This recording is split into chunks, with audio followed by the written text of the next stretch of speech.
Hi, everybody. It's Craig and Arun back with your NBA is fantastic. Remember that was this tagline, in the 80s and 90s. We've got NBA rundown for Friday, the 27th of February. Yeah, just 2 days left. And man, do I like this card today. I'm going to have a 7-unit play tonight, and IC's going to as a top play as well. You can get them both in our week pass. You get us both for the price of one.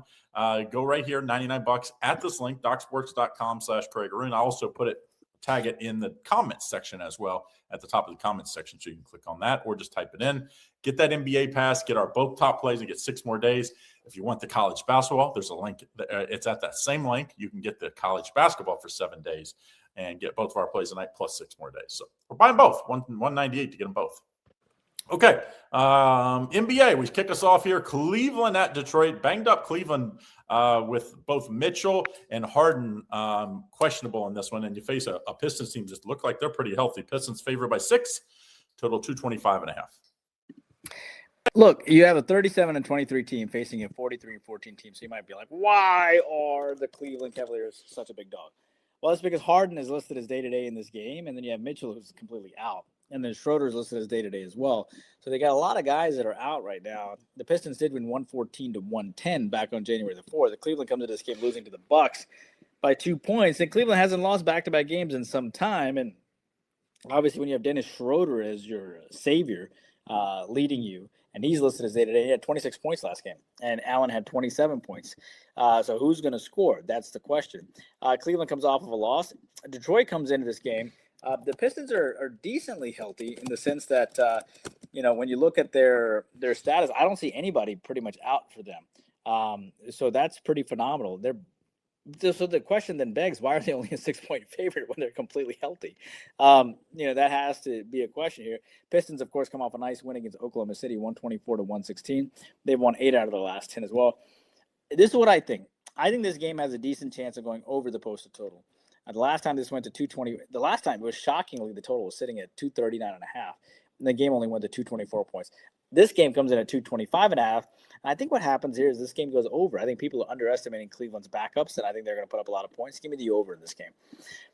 Craig, Brooklyn and Boston hook up here. Brooklyn is coming in as a cool 17-point dog. Boston only beat them 130-126 in overtime back on January 23rd, and Brooklyn actually beat them back on November 21st last year. Brooklyn's covered the last 2 or 3 times. They've covered back-to-back games. Brooklyn off a 16-point loss to the Spurs. Boston off a horrible 84-103 loss against Denver. Maybe they bounce back here. What do you like? Well, one of my favorite angles, if you guys have been following us in the NBA, is teams off of 4 games or more on a road trip and they come home. I love to fade them the next game, especially if they're as a favorite. That qualifies here. Now, it makes you wonder who's, because the Nets are tanking. And these teams that have been tanking have not been covering. But it's a ton. They just keep moving the number up. It's 9, it's 10, it's 11. Now it's 17. You continue to just get more and more points. I'm going to take Brooklyn. Small play. Don't go crazy in this one. But it does follow a good system play that does pretty well when teams come home after that they can win, but they might not cover in this one. Don't forget to like and subscribe and turn on notifications so you don't miss out on all the great content we have here at Doc Sports. All right, third game here. We got the Knicks at the Bucks. Knicks favored by 8, total 222. The Bucks are 8-2 straight up and against the spread. And guess who has not been playing in this stretch? Giannis. They've been playing great basketball. What do you like here?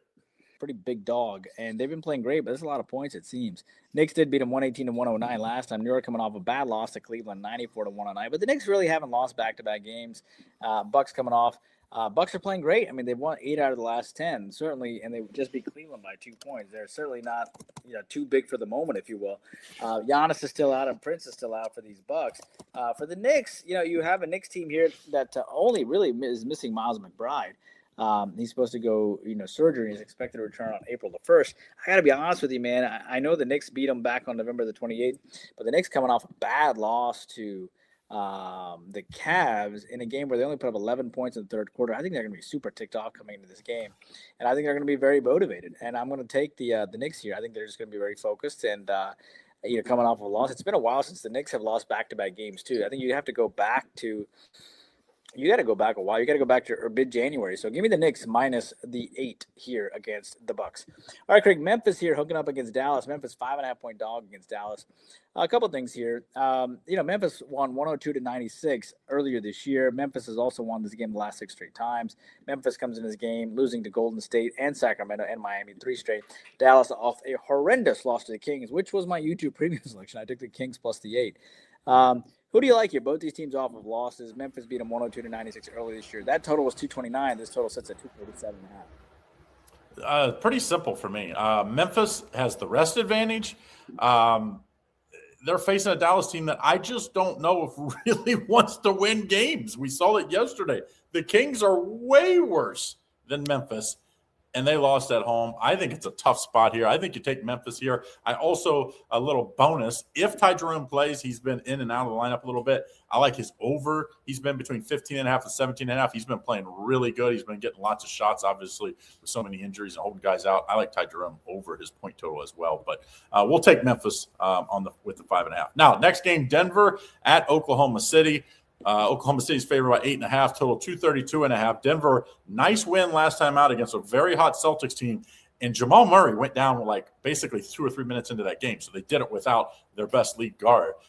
Can they do it tonight? I don't know if Murray will be back. I think he went out with illness the other night. Oklahoma City won 121-111 back, earlier this year. Can Denver step up here? That is pretty much the question. Denver coming in as an 8.5-point dog seems a little bit of a surprise. But then again, look at who Denver is going to trot out there. Gordon is out. Murray's listed as day-to-day, obviously. So those are the two most important things there. You also have a Nuggets team that, that took it to, Boston last game, 103-84. So maybe they have a big letdown. You have Oklahoma City that's going to be angry after that loss to the Pistons, 116-124. In that win for the Nuggets, obviously they still have, Jokic played phenomenal. He had 30 points in that game. They dominated Boston. Maybe they have a letdown here. Oklahoma City lost 116-124. To give you perspective, Oklahoma City does not give up 124 points to a lot of teams. So I think that's going to make them, pretty upset coming into this game. And, but the problem is that these two teams just met on February 1st, and that game went over the 225.5. This one comes in at 232.5. I like Oklahoma City here, but I also like the under of sorts as well. It kind of makes me a little queasy about this game. This is a very difficult game. To be honest with you, I almost want to take a prop in this game. The last time these two teams met, you had, as far as Denver is concerned, you had several players that did, kind of on and off. But this is a very difficult game, man. I kind of went back and forth in this game. But I'll tell you this. At the end of the day, I think Denver is going to have a letdown after that huge Celtics win. I think Oklahoma City is going to be ticked off after that ugly loss against the Pistons. And, the last time they lost against the Bucks or against Houston, they routed the Lakers and they routed the Nets. I'm going to take Oklahoma City at minus 8.5 and fade the public here. I still think SGA's out in this one, right? SGA and Williams are both out. They're both out, but so it's a little shocking that it's 8.5. That's the weird part.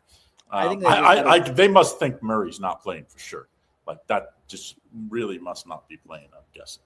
Yeah, Murray, he's listed as he's day listed to day, but the line tells me that they don't think so. All right, so that's what we like for today. Don't forget, if you want to get on our top plays, my best play is going to be a 7-unit play. IC is going to have a top play as well in the NBA. You can get us right here, docsports.com/Craig Arun. Instead of buying the individual picks, $30 each, for another $39, you get a week full of picks. So be over 14 plays in the NBA. You also can get the college basketball at that same link. So it's $99 per sport for a week pass for both of us for that sport. All right, guys, have a great day. See you again tomorrow.